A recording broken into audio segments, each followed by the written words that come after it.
গুরুত্বপূর্ণ একটা ঘটনা শুনতেছি আমরা। রসুলকে জাদু করেছে জুরাইক গোত্রের এক ব্যক্তি, বনু জুরাইক গোত্রের এক ব্যক্তি। সে হলো ইয়াহুদি, তার নাম লবিদ ইবনুল আসম। বলেন লবিদ। আলেম ছাড়া অন্য যারা আছেন আপনাদের পুরাটা মনে থাকবে না।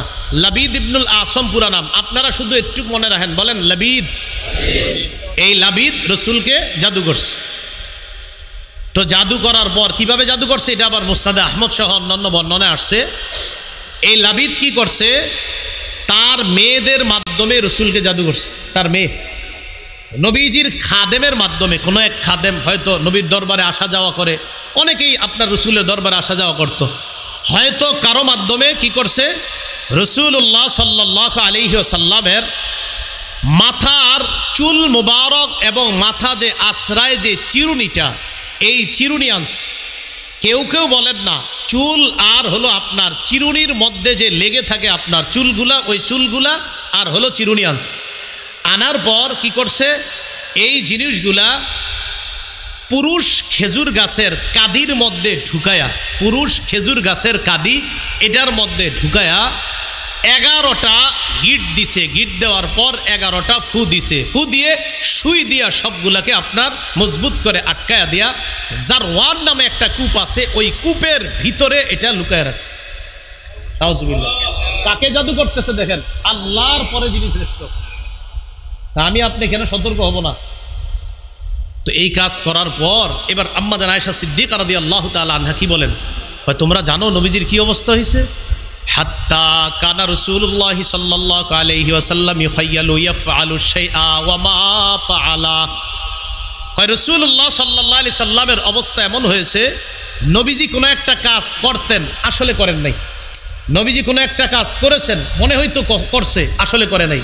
আচ্ছা আমি কাজটা করেছি, না আসলে করি নাই। তো নবীজি বলতেন আমি এই কাজটা করেছি, না হুজুর আপনি করেন নাই তো, ওহো হা হা করি নাই। মানে ভুলে যাইতেন এমন না, মনে করাই দিলে মনে পড়ে যেত হা হা করি নাই। তো নবীজির মনে হইতো আমি কাজটা করেছি, তো আম্মা জান আয়েশা বা কেউ যদি হুজুর করেন নাই, ও হা হা করি নাই, এরকম হইতো অবস্থা। তো আম্মা জান আয়েশা বলেন, নবীর যখন এই অবস্থা হয়েছে, রাসূলুল্লাহ সাল্লাল্লাহু আলাইহি সাল্লাম খুব পেরেশান হয়ে গেলেন। একদিন নবীর পালা আমার ঘরে, নবীর বিবিদের কাছে নবী পালা অনুযায়ী যাইতেন। হাত্তা ইযা কানা যাতা ইয়াউমিন আও যাতা লাইলা, এক রাতে অথবা একদিনে রাসূলুল্লাহ সাল্লাল্লাহু আলাইহি সাল্লামের পালা আমার ঘরে।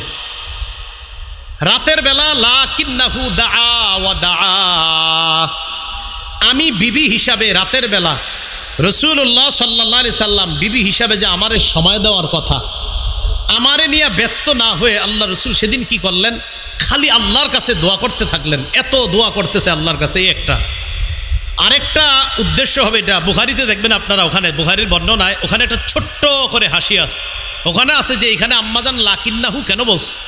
লাকিন্নাহু বলার দুইটা উদ্দেশ্য হতে পারে। এক, যে রাসূলুল্লাহ সাল্লাল্লাহু আলাইহি সাল্লাম লাম ইয়াকুন মুশতাগিলান বি ওয়ালাকিন্নাহু ইশতাগালা বিল্লাহি আযজা ওয়া জাল বা বিদুআই রাব্বিহি, নবী আমারই নিয়ে ব্যস্ত হয় নাই, আল্লাহরই নিয়ে ব্যস্ত হয়েছে। আরেকটা উদ্দেশ্য, কয় শোনো, জাদুর মাধ্যমে তোমাদের সাধারণের যেমন ভয়ঙ্কর ক্ষতি হয়, নবীর এতটা হয় নাই। বাকি রসুলের অবস্থা এমন ছিল, তোমাদের অনেকের মাথা বিগড়ায়া যায়, নবীর মাথা বিগড়ায় নাই, ওনার আকল বুদ্ধি সব ঠিক ছিল। বাকি উনি মাঝে মাঝে মনে করতেন করছি, আসলে করেন নাই, শুধু এতটুকু। আম্মাজানের লাকিন্নাহু দ্বারা এটা উদ্দেশ্য হতে পারে। তো আম্মাজান বললেন, রাসূলুল্লাহ সাল্লাল্লাহু আলাইহি সাল্লাম শুধু দোয়া করতেছে, আল্লাহ আল্লাহ, প্রচুর দোয়া করতেছে। দোয়া করতে করতে এক পর্যায়ে নবীজি আম্মাজানকে বলে, আয়সা আশা আরতি, তুমি কি জানো? তো আম্মাজান বলে, কি হয়েছে? আশারতি আল্লাহ কাদ আফতানি মাস্তাফতাইতুহু ফি, আল্লাহর কাছে আমি যে বিষয়ে দোয়া করছি, আল্লাহ ওই বিষয়টা আমারে জানায় দিছে। আল্লাহ আমার কি হয়েছে, আল্লাহ আপনি আমারে জানায় দেন, আমার কি হইল, আমার এমন হয় কেন, আল্লাহ আপনি আমারে জানায় দেন। আয়সা জানো? আল্লাহ আমারে জানায় দিছে। হাবিব কি জানাইছে আপনারে? আমি দেখলাম স্বপ্নে আমি শোয়া, তারপর আয়াতানি রজুলান, দুই ব্যক্তি আমার কাছে আসছে। দুই ব্যক্তি কে কে? আপনার ওই বুখারীতে আছে, আপনার ওই দুই ব্যক্তি হলো একজন জিবরিল আর একজন মিকাইল। সুবহানাল্লাহ। স্বপ্নে বাকি জিবরিল আর মিকাইল যেটা হাদিসে সরাসরি বুখারীর বর্ণনায় নাই, বাকি নিচে দিয়ে লেখা আছে আহাদুহুমা জিবরিল ওয়াল আখর বাইনা সাতরাইনে, ছোট্ট করে লেখা মিকাইল। তো রাসূলুল্লাহ সাল্লাল্লাহু আলাইহি সাল্লাম বলেন, আমি দেখলাম কাদা আহাদুহুমা ইনদা রাসি, এই দুইজনের একজন আমার মাথার কাছে বসছে, ওয়াল আখারু ইনদা রিজলাইয়া, আরেকজন আমার পায়ের কাছে বসছে। তাহলে দুই ফেরেশতা স্বপ্নে আসছে, একজন আমার মাথার কাছে বসছে, আরেকজন আমার পায়ের কাছে বসছে। আয়েশা বসার পর জানো কি হয়েছে, একজন আরেকজনে প্রশ্ন করতেছে, প্রশ্ন উত্তরগুলো মন দিয়ে শোনেন। মা ওয়াজিউর রজুল, আচ্ছা এই লোকটার কি হয়েছে? একজন আরেকজনের প্রশ্ন করতে, ওনার কি হয়েছে? তো প্রশ্নকারী প্রশ্ন করার পর জবাব যিনি দিচ্ছে তিনি বললেন, মাতবুব, মাতবুব মানে মাসহুর, তাকে জাদুগ্রস্ত করা হয়েছে, তাকে জাদু করা হয়েছে। আচ্ছা জাদু করা হয়েছে? কয় হ্যাঁ। কয় মান তব্বাহু, কে জাদু করছে? এবার জবাব যিনি দিচ্ছে তিনি বলতেছে লবিদ ইবনুল আসম। ও আচ্ছা, লবিদ ইবনুল আসম জাদু করছে। সুবহানাল্লাহ। মানে রসুলকে নবীজি কয় আমি মন দিয়ে শুনতেছি দুইজন কি কয়, একজন আরেকজনকে কয় ওনার কি হয়েছে? তো পাল্টা উনি জবাব দিচ্ছে, কয় ওনারে জাদু করছে। প্রশ্নকারী কয় কে জাদু করছে? উত্তরদাতা কয় লবিদ ইবনুল আসম জাদু করছে। এবার প্রশ্নকারী কয় ফিয়াই সেইন, কিসের মধ্যে জাদু করছে? নবীজি কয় আমি এটা ভালো করে মন দিয়ে শুনতেছি যে কিসের মধ্যে জাদু।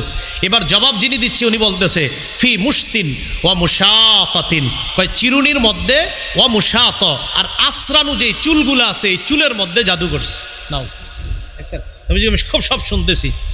আচ্ছা এটার মাধ্যমে জাদু করছে? হা ফি মুশতিন ওয়া মুশাতাতিন ওয়া জুফি তালআতি, অজুফি তলআতি নাখলিন জাকারিন, কয় পুরুষ খেজুর গাছ, এই পুরুষ খেজুর গাছের কাদি দিয়ে, মাথার চুল দিয়ে আর চিরুনি দিয়ে কি করছে?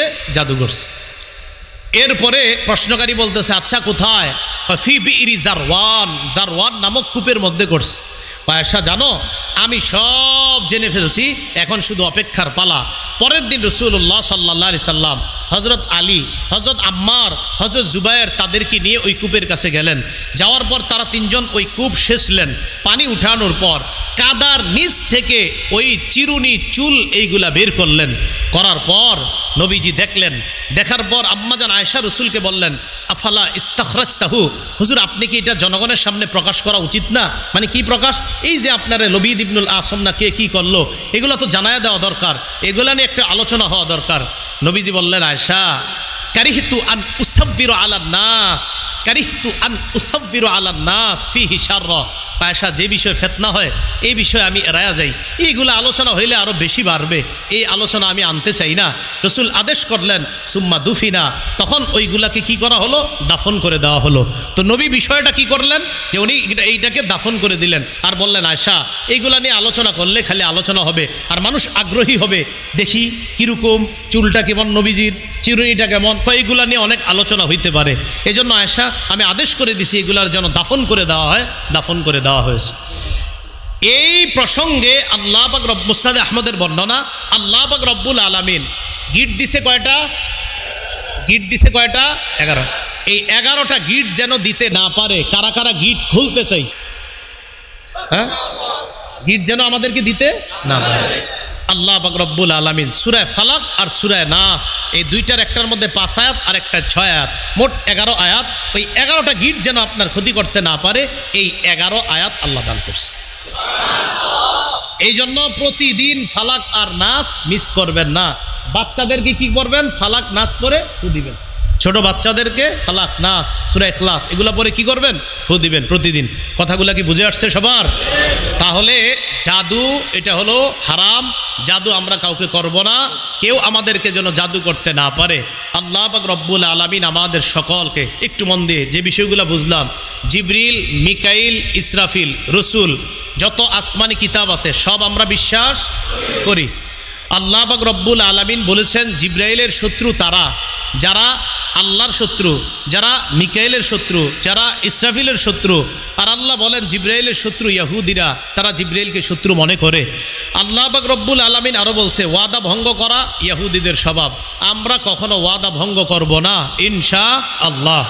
জাদুবিদ্যা এটা গ্রহণ করেছিল ইহুদিরা, আমরা এই জাদু করব না, জাদু শিখব না, জাদু যারা করে তাদের কাছে যাব না ইনশাআল্লাহ।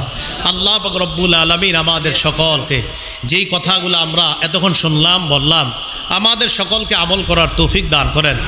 এখন এতক্ষণ যে আলোচনা শুনলেন, আলেম ছাড়া অন্য যারা আছেন, ওলামারা তো বুঝছেই, অন্য যারা আছেন যে হুজুর কিছু হইলে আজকে শিখছি, এরকম কারা কারা হাত তোলেন? শিখছেন? আচ্ছা এবার সবাই তো কিছু শিখছেন, সবাই হাত তোলেন। হাত নামায়েন না, তাহলে আমি কিছু শিখাইছি বইলা মনে হয়, তাই তো? হাত নামায়েন না, আমি কিছু শিখাইছি বইলা মনে হইতেছে, তাই তো? তাহলে আমরা আজকে দুই পক্ষ কিছু শিখলাম, আর এবং ওই মাধ্যমটা ছিলাম আমি, ঠিক না? আলহামদুলিল্লাহ। তাহলে আমি এখন ওঠার পরে কেউ উঠবেন না, যেহেতু কিছু শিখছেন আমার কথাও মানবেন, একজনও উঠবেন না, ঠিক এমনিই থাকবেন, আমারে যেতে দিবেন। জি, সালামু আলাইকুম।